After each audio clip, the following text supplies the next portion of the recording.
আমরা যারা জাতীয়তাবাদী আদর্শে বিশ্বাস করি তাদের সব কিছু মনে হচ্ছে যে আজকে শেষ হয়ে গেল। আপনারা সকলেই জানবেন আমাদের প্রিয় নেত্রী,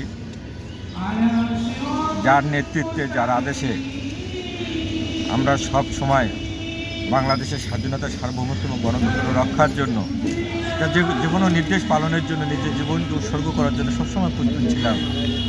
সেই আপসীন দেশনেত্রী বেগম খালেদা জিয়া আজকে না ফেরার দেশে চলে গেছে।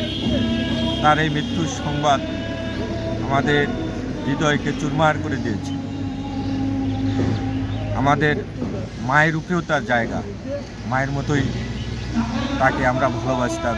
তিনি দীর্ঘদিন এদেশের স্বাধীনতা, সার্বভৌমত্ব, এদেশের মানুষের ভোটের অধিকার প্রতিষ্ঠার জন্য তার যে সংগ্রাম এবং তিনি জীবনে যত ঘাত প্রতিঘাত সহ্য করেছে, 1/11 দেখেছেন তার সন্তানদের কীভাবে কারাগারে আটক রেখে নির্যাতন করা হয়েছে।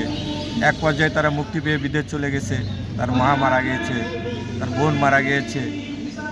শহীদ প্রেসিডেন্ট জিয়াউর রহমান স্মৃতি বিজড়িত বাড়ি থেকে তাকে বের করে দেওয়া হয়েছে।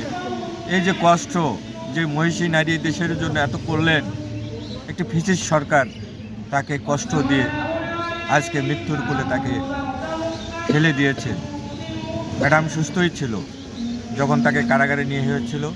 আমরা বিশ্বাস করি সেই সময়ই তাকে স্লো পয়জনিংয়ের মাধ্যমে মৃত্যুর দিকে তাকে ধাবিত করা হয়েছে। তার মৃত্যুতে আজকে জাতীয়তাবাদী পরিবার সারা বাংলাদেশ আজকে একজন গার্ডিয়ান হারাইল। দেশের এই রাজনৈতিক সংকটময় মুহূর্তে তার অনেক বড় প্রয়োজন ছিল। আল্লাহ পাক যদি হয়তো তাকে আরও কিছুদিন রাখত, দেশবাসী হয়তো উপকৃত হইত। তাকে হারিয়ে আমরা যেমন বিএনপি পরিবার আজ অভিভাবকহীন, আমি মনে করি এই বাংলাদেশেও আজকে অভিভাবকহীন হয়ে গেল।